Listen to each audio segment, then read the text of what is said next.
여러분, 지난 10월 29일 서울 용산 이태원에서 무슨 일이 발생했는지 다 알고 계실 것입니다. 골목길 압사 사고로 인해서 안타깝게도 순식간에 무려 156명의 생명이 저 세상으로 떠났습니다. 아무리 생각해도 도저히 믿기지 않는 일이 발생했습니다. 우리 모두는 전혀 예상치 못한 이 큰 사건에 엄청난 충격을 받았습니다. 아마 2022년 10월 29일은 대한민국 현대사에서 가장 비극적인 날 중에 하나로 기억될 것입니다. 우리는 어제까지 5일 동안 전 국민이 희생자들을 위한 애도 기간을 가졌습니다. 이번 사고로 유가족들이 받았을 충격과 이 슬픔은 이루 말할 수 없을 것입니다. 이번 일로 사랑하는 자녀, 또 사랑하는 사람들을 잃고 고통과 슬픔 가운데 있는 유가족들에게 우리 주님의 위로와 평안이 함께 하기를 바라고 우리 기도합시다. 지금 사랑하는 사람들을 잃고 이 고통과 슬픔 가운데 있는 분들은 오늘 본문에 등장하는 이 욕과 같은 고난을 겪고 있는 것을 보게 됩니다. 우리 사랑하는 성도 여러분, 우리는 인생을 살다 보면 좋은 시절도 있지만 또 욕과 같이 정말 견디기 힘든 이 시절도 있습니다. 욥이라는 사람은 어떤 인물이었습니까? 그는 성경에 보면 동방 우스 땅에 거하는 자로서 아브라함 시대 사람이거든요. 누구보다도 하나님을 경외하며 누구보다도 악을 멀리한 의인이었습니다. 또 스라의 7남 3녀를 둔 이 다복한 가정을 이루며 행복하게 살았습니다. 더구나 종들도 많고 재산도 엄청나서 당대 최고의 갑부였습니다. 욥기 1장 3절에 보면 성경은 그를 가리켜서 동방에서 가장 훌륭한 자라고 칭하고 있습니다. 이런 욥에게 어느 날 갑자기 큰 환난 풍파가 쓰나미처럼 몰아닥쳤습니다. 그의 삶의 한복판에 이 재앙의 핵폭탄이 왕 하고 터졌습니다. 그로 말미암아 그의 인생은 하루아침에 풍비박산이 났습니다. 그는 하루아침에 재산을 모두 잃어버렸습니다. 또 사랑하는 10자녀도 모두 잃어버렸습니다. 이번 용산 참사에 한 명의 자녀를 잃은 부모들의 마음도 억장이 무너지는데 10명의 자녀를 한꺼번에 잃은 그 욥의 심정은 어떠했겠습니까? 뿐만 아니라 욥은 건강도 잃었습니다. 그는 발바닥에서 종수리까지 심한 악창이 나서 재 가운데 주저앉아 질그릇 조각으로 가려운 몸을 긁는 이 처참한 신세가 되었습니다. 게다가 마지막으로 의지하던 그의 아내마저도 그를 버리고 떠났습니다. 또 친한 친구들도 찾아왔지만 그를 위로하기보다는 그를 비난하면서 이런저런 정죄의 돌을 던졌습니다.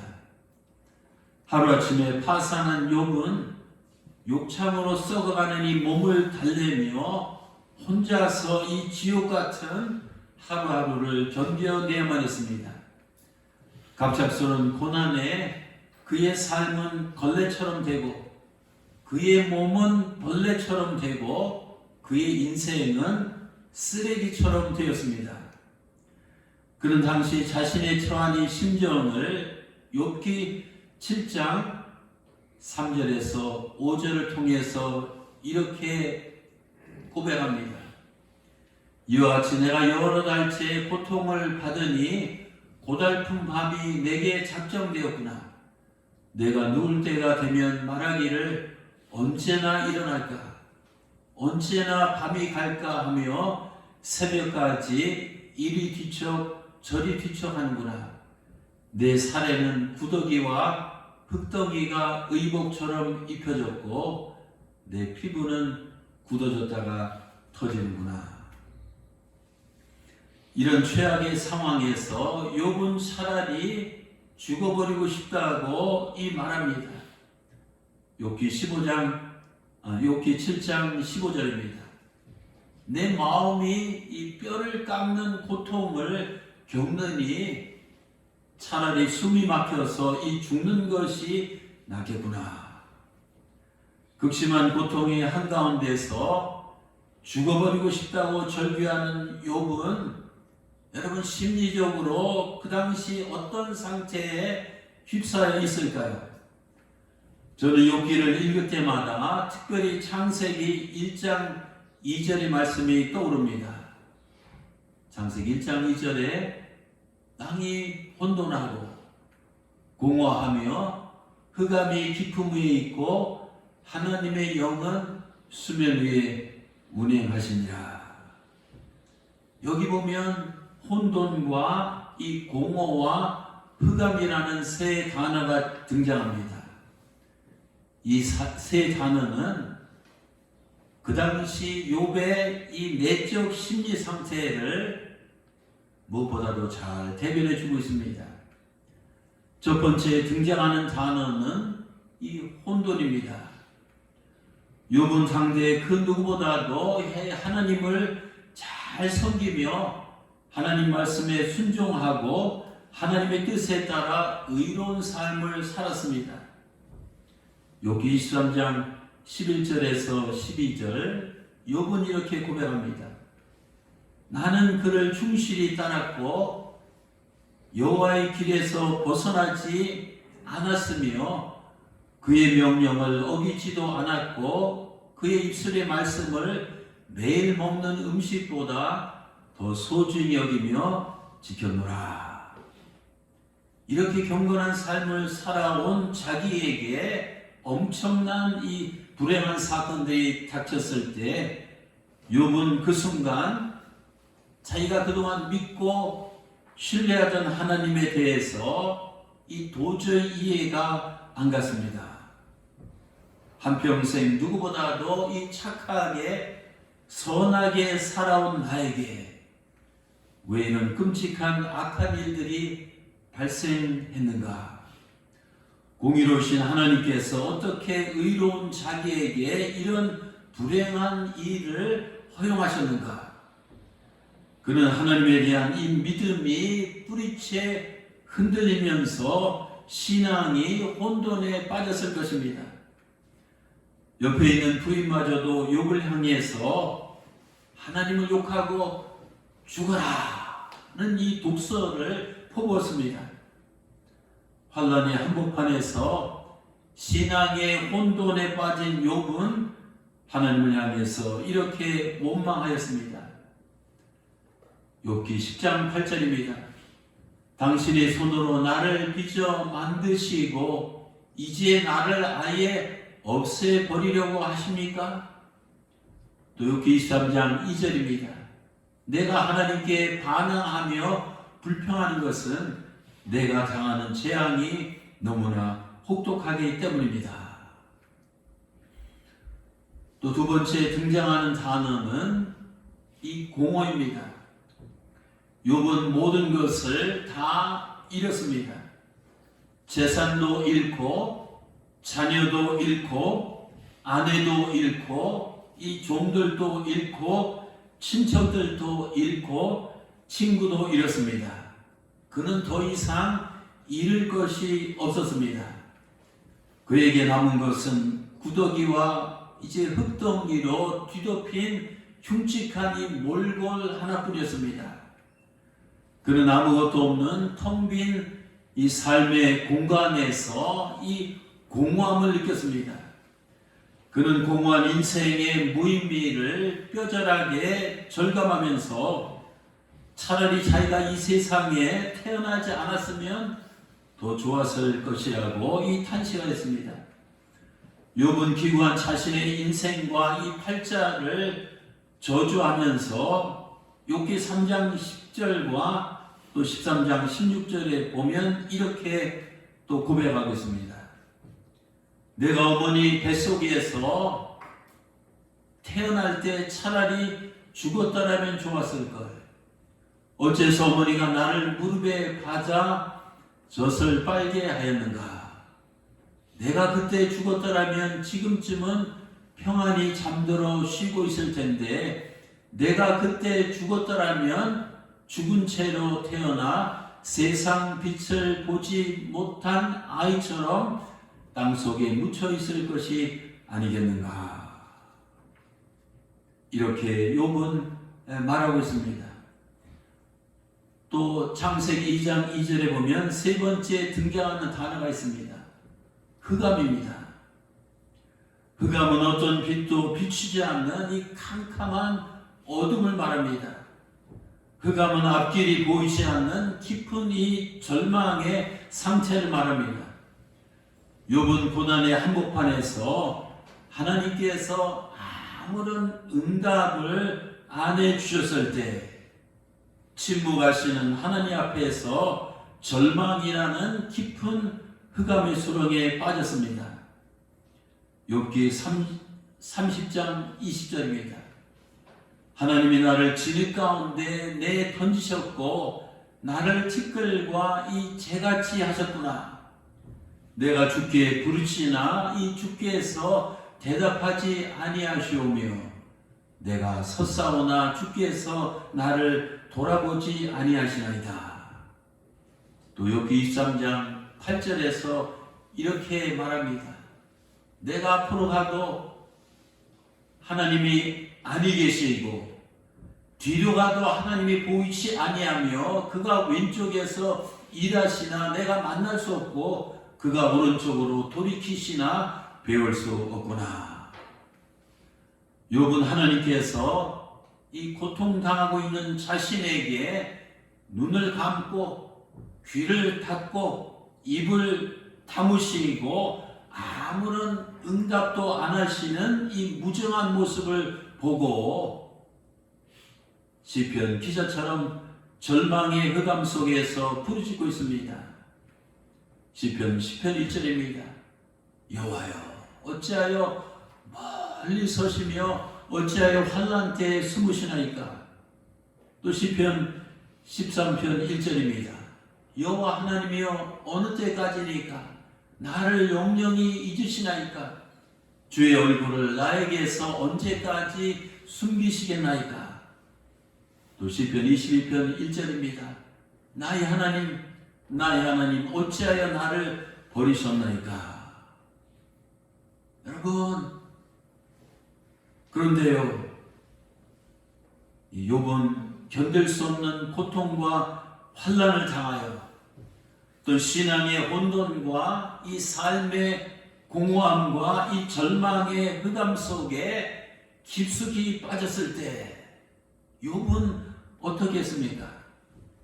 그는 하나님을 저주하고 삶을 비관하며 이 생을 포기했습니까? 아닙니다. 만일 욥이 그렇게 했더라면 그의 인생은 비극적인 종말을 맞이했을 것입니다. 다행히도 욥기서 마지막 42장을 보면 그의 인생이 해피엔딩으로 끝난 것을 봅니다. 그는 예전보다 더 풍요로운 물질의 축복과 더 아름다운 자녀의 축복과 더 건강한 이 장수의 축복을 누렸습니다.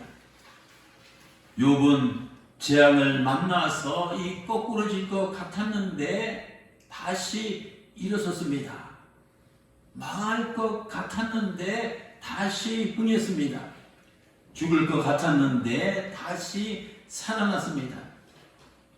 욥은 마치 이렇게 외치는 것 같습니다. 미가서 7장 7절에서 8절 말씀입니다. 오직 나는 여호와를 우러러보며 나를 구원하시는 하나님을 바라보나니 나의 하나님이 나에게 이 귀를 기울이시로다. 나의 대적 원수의 사탄이여 나로 말미암아 기뻐하지 말지어다. 나는 엎드려질지라도 일어날 것이요 어두운 데 앉아 있을지라도 여호와께서 나의 빛이 되실 것이미로다. 성경은 욥이 어떻게 이 고난의 깊은 수렁에서 헤어나왔다고 이 말하고 있습니까? 욥이 어떻게 해서 그런 행복의 이 결말을 맞이하였다고 증거하고 있습니까? 야고보서 5장 11절은 이렇게 말합니다. 너희가 욥의 인내를 들었고 우리 주님께서 주신 결말을 보았느니라. 무슨 뜻입니까? 여기 보면 한 단어 이 인내라는 말이 나옵니다. 욥이 최악의 상황에서 이 최상의 결말을 얻게 된 것은 바로 이도 저도 아니고 그의 인내 때문이라는 것입니다. 여러분, 인내가 뭡니까? 인내는 견딜 수 없는 것을 견디는 힘입니다. 인내는 참을 수 없는 것을 참아내는 힘입니다. 인내는 버틸 수 없는 것을 버티는 힘입니다. 끝까지 견디는 자, 끝까지 참는 자, 끝까지 버티는 자가 욥처럼 이기는 자입니다. 욥기 1장에서 시작된 그의 고난은 무려 41장까지 계속 지속됩니다. 그는 고난이 시작되는 1장에서 해피 엔딩으로 끝나는 42장에 이를 때까지 욥은 인내하고 또 인내하고 끝까지 인내했습니다. 그런데 여러분, 놀라운 사실 하나 말씀드립니다. 하나님께서는 이 사실 욥을 위해서 마지막 42장의 멋진 결말을 이미 써놓고 계셨습니다. 마찬가지로 우리가 현재 이런저런 고난을 당하고 있을지라도, 우리의 고난이 현재 진행 중일지라도 하나님께서는 우리 인생의 42장 결말을 이미 써놓고 계십니다. 따라서 우리는 욥과 같은 인생의 고난을 당할 때 믿음을 잃지 않고 내 인생의 42장 결말을 바라볼 수 있어야 됩니다. 또 소망을 잃지 아니하고 내 인생의 42장 해피엔딩을 기대하며 기다릴 수 있어야 됩니다. 무엇보다도 인내를 잃지 않고 내 인생의 42장이 내 눈앞에 펼쳐질 때까지 기도하며 참고 견딜 수 있어야 됩니다. 성경에서 욥은 인내의 대명사입니다. 성경은 욥의 인내를 배우라고 말합니다. 욥이 참을 수 없는 고통을 참아내고 견딜 수 없는 시험을 극복하고 이길 수 없는 사탄을 이길 수 있었던 비결은 바로 인내의 힘이었습니다. 우리는 고난을 당할 때, 정말 힘들 때, 미칠 것 같을 때 욥처럼 육신적으로 참고 정신적으로 견디고 무엇보다도 영적으로 버텨내야만 승리할 수 있습니다. 인생의 경주에서 소위 머리가 좋은 사람, 지능지수, IQ가 높은 사람은 초반에 앞서가는 사람입니다. 또 능력 있는 사람, 감성지수, EQ가 높은 사람은 중반에 앞서가는 사람입니다. 하지만 중반에 앞서가는 사람은 인내지수, patience, quotient, PQ, 이 피크가 높은 사람입니다. 인생의 긴 마라톤에서 이 최종적으로 승리의 월계관을 쓰는 자는 욥처럼 마지막까지 인내하며 달려간 자입니다. 열정 없이 어떤 일을 시작할 수 없고 인내 없이는 어떤 일을 끝낼 수 없습니다. 어떤 일을 성취해 가는 이 과정에서 열정은 이 지식보다 중요하고 인내는 열정보다 중요합니다. 인생은 장거리 경주입니다. 재능 있는 자는 이 단거리 경주에서 앞서가고 이 노력하는 자는 이 중거리 경주에서 앞서가지만 거북이처럼 인내하는 자는 이 장거리 경주에서 앞서가는 자입니다. 그런데요, 사랑하는 성도 여러분, 욥은 무조건 인내하지 않았습니다.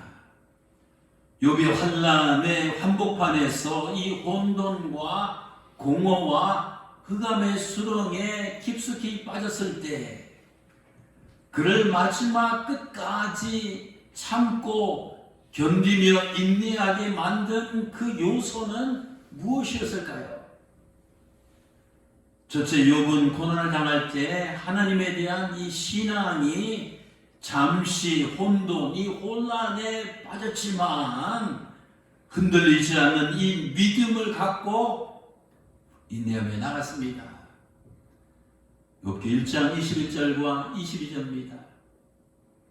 내가 모태에서 알몸으로 나와 싸운지 또한 알몸이 그리로 돌아가올지라.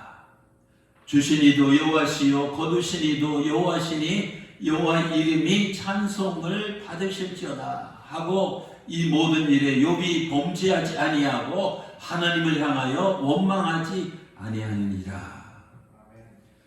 우리는 신앙생활 하다가 어떤 힘든 일을 경험하면 인간이기 때문에 욥처럼 이게 뭐지? 이 혼돈에 빠지게 됩니다.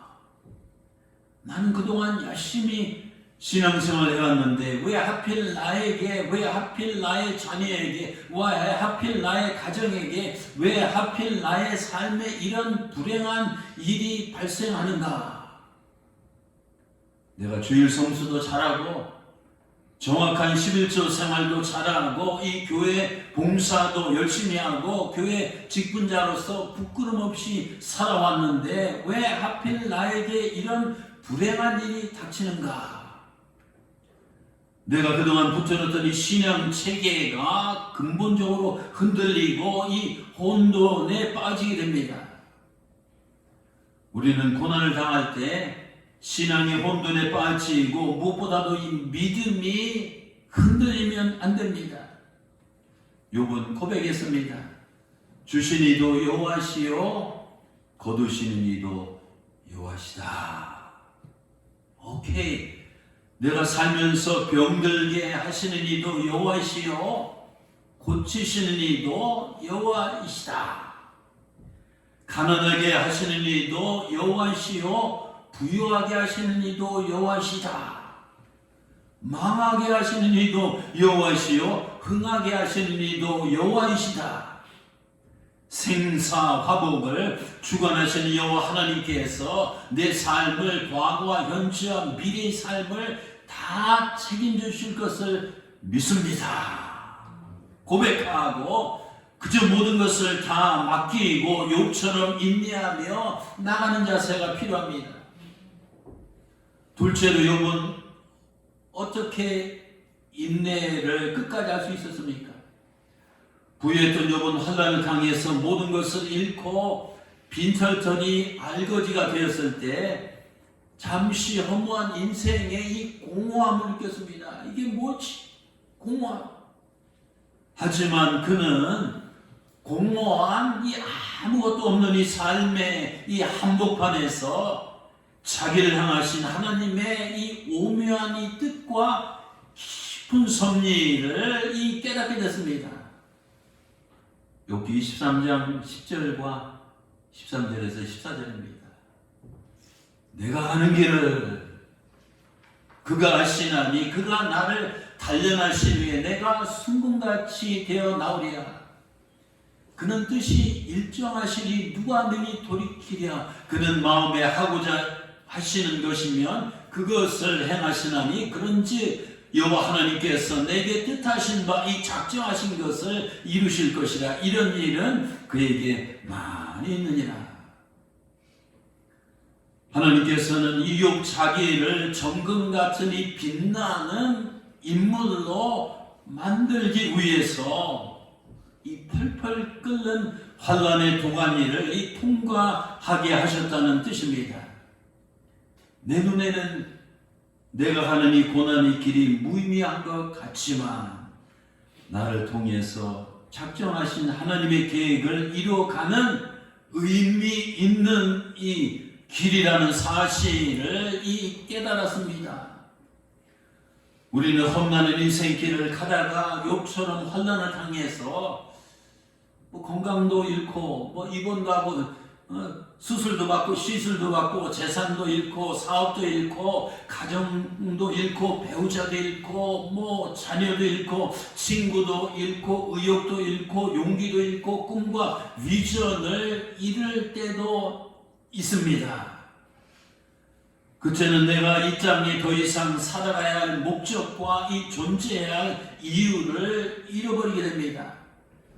그때는 일상이 허무하고 일생이 공허하며 인생의 의미를 상실하게 됩니다. 그러나 우리가 욥처럼 견딜 수 없는 이 고난과 환난을 당할 때 삶이 힘들다고 절망한 나머지 우울증에 빠지거나 허무주의에 젖으면 안 됩니다. 우리가 겪는 고생에는 하나님의 뜻이 배어 있고 우리가 당하는 이 고통에는 하나님의 목적이 들어있고 우리가 통과하는 이 고난에는 하나님의 섭리가 숨어 있습니다. 믿습니까? 내가 지금 당하는 이 환난도 하나님께서 내게 작정하신 이 선한 뜻을 이루기 위한 하나의 연단 과정이라고 믿고 인내하며 나갑시다. 우리가 알거니와 하나님을 사랑하는 자, 곧 그의 뜻대로 부르심을 입은 자들에게는 이 모든 것이 합력하여 선을 이루느니라. 로마서 8장 28절입니다. 세 번째입니다. 욥은 고난을 당할 때 잠시 침묵하신 하나님 때문에 이 절망의 흑암에 빠졌지만 그럼에도 불구하고 절망 속에서도 하나님에 대한 이 희망의 이 끈을 마지막까지 놓지 않았습니다. 욥기 42장 1절에서 2절과 또 4절에서 5절 말씀입니다. 욥이 여호와께 대답하여 이르되 주께서는 이 못하실 일이 없사오며 무슨 계획이든지 못 이루실 것이 없는 줄 아오니 내가 말하겠사오니 주는 들으시고 내가 주께 묻겠사오니 주여 내게 알려옵소서. 내가 주께 대하여 그동안 귀로 듣기만 하였사오나 이제는 고통과 이 환난을 통과하면서 이제는 이 하나님의 모습을 내 눈으로 이제 배웠나이다. 하나님은 여러분 우리 고난을 안 보시는 것 같지만 다 보고 계십니다. 하나님은 어떤 때는 우리의 기도를 안 듣는 것, 못 듣는 것 같지만 다 사실 듣고 계십니다. 하나님은 우리의 문제를 외면하고 모르시는 것 같지만 누구보다도 다 알고 계십니다. 하나님은 우리를 잊어버리신 것 같지만 다 기억하고 계십니다. 하나님은 우리에게 등을 돌리신 것 같지만 우리를 주님의 등에 다 업고 다니십니다. 때문에 욥은 이렇게 고백합니다. 욥기 7장 19절입니다. 주께서 내게서 이 눈을 돌이키지 아니하시며 내가 침을 삼킬 동안에도 그 짧은 찰나에도 이 나를 놓지 아니하시기를 어느 때까지 하오리까. 하나님께서는 내가 침을 삼키는 그 짧은 순간에도 나를 잊지 아니하시고 나를 놓지 아니하시고 나를 포기하지 아니하시고 이 사랑의 이 끈으로 이 붙들고 계십니다. 이사야 46장 3절에서 4절입니다. 야곱의 집이여 이스라엘 집에 남은 모든 자여 내게 들을지어다. 배에서 태어남으로써 내게 안겼고 태에서 남으로써 내게 업힌 너희여, 너희가 노년에 이를 때까지 내가 그리하겠고 백발이 될 때까지 내가 너희를 품을 것이라. 내가 너희를 지었은즉 내가 너희를 업을 것이요 내가 품고 보여내리라. 우리가 누굽니까? 내가 누굽니까? 나는 누구보다도 하나님의 등에 업힌 자요 누구보다도 하나님의 품에 안긴 자입니다. 때문에 힘들더라도 믿음으로 조금만 더 참고 소망으로 조금만 더 견디고 이 기도함으로 조금만 더 인내합시다. 하나님께서는 끝까지 인내하는 자에게 욥처럼 아름다운 인생의 결말을 보게 하실 것입니다. 야고보서 1장 4절입니다. 인내를 온전히 이루라. 이는 너희로 온전하고 구비하여 조금도 부족함이 없게 하려 하심이라. 또 야고보서 5장 11절입니다. 보라, 인내하는 자를 우리가 복되다 하나니 주께서 주신 욥의 결말을 보았거니와 주는 가장 자비하시고 궁일이 여기시는 자이시니라. 사랑하는 성도 여러분, 현재 여러분이 이런저런 고통과 이 고난 때문에 힘든 시간을 보내고 계십니까? 그렇다면 창세기 1장 2절을 다시 한번 주목하시기 바랍니다. 땅이 혼돈하고 이 공허하며 흑암이 깊은 위에 있고 하나님의 영은 수면 위에 운행하시느니라. 내 고통과 고난 속에 내 그 머리가 혼란스럽고 내가 이 절망의 이 깊은 위에 있고 내 삶이 이 공허함을 여러분 느끼고 계십니까? 그런데요, 오늘 2절에 보면 땅이 혼돈하고 이 공허하며 흑암 가운데 있을 때에도 그 가운데 뭐예요? 하나님의 영이 떠나지 아니하고 이 수면 위에 운행하셨다고 했습니다. 무슨 뜻입니까? 지금 우리가 땅에 있는 힘든 문제 때문에 신앙이 혼돈에 빠지고 삶이 공허하며 절망의 흑암 가운데 탄식하고 계십니까? 염려하지 맙시다. 낙심하지 맙시다. 불안해하지 맙시다. 하나님의 영이 수면 위에, 하나님의 영이 내 삶의 이 수면 위에 운행하십니다. 하나님은 내가 고난 당할 때 내 삶의 수면 아래 숨어버리는 잠수함처럼 내려가는 이 무책임한 그런 분이 아닙니다.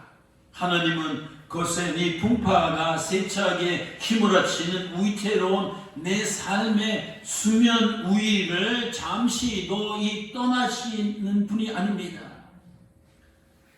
여러분, 혼돈과 공허와 흑암에 빠진 내 인생의 수면 위를 지금도 운행하고 계시는 하나님의 영을 바라봅시다. 그 하나님의 성령이 우리와 함께 하시고 그 하나님의 성령이 우리를 호위하시고 그 하나님의 성령이 우리를 위해서 지금도 역사하고 계십니다. 하나님의 영은 신앙의 혼돈 속에 있는 자에게 확신을 주십니다. 삶의 공허함 속에 있는 자에게 은혜를 충만하게 채워주십니다. 또 절망의 흑암 속에 있는 자에게 희망의 빛을 비춰주십니다.